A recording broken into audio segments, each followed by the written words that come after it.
শুভ দুপুর বন্ধুরা। এই যে আমি আমার খাবার গুছিয়ে নিচ্ছি। এখানে ভাত গুছিয়ে নিয়েছি, আলু ভাজা আছে আর লঙ্কা ভাজা ছাড়া আমি খেতে ভালোই বাসি না। আর আজকে ডিম সেদ্ধ করে হালকা ভেজে নিয়েছি। হ্যাঁ, আর সঙ্গে আছে পাটের শাক দিয়ে ডাল।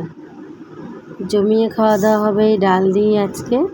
তোমরা কে কে এরকম পাটের শাক দিয়ে ডাল পছন্দ করো অবশ্যই কিন্তু কমেন্টে জানাবে। আর নতুন বন্ধুরা যারা ভিডিওটা দেখছো প্লিজ চ্যানেলটাকে সাবস্ক্রাইব করে লাইক কমেন্ট করে পাশে থেকো। আমিও তোমাদের পাশে থাকবো। আর ভিডিওটা পুরো দেখো প্লিজ। তোমরা দেখলে পরে তো ভালো লাগবে, আরও আগ্রহ হয় যে না সব বন্ধুরা আমার দেখছে, লাইক কমেন্ট করছে, আমি আরও করি। এগিয়ে যেতে সাহায্য করো। বলো আজকে খাবারের থালাটা কেমন হয়েছে বলো, কার কার এরকম পছন্দ।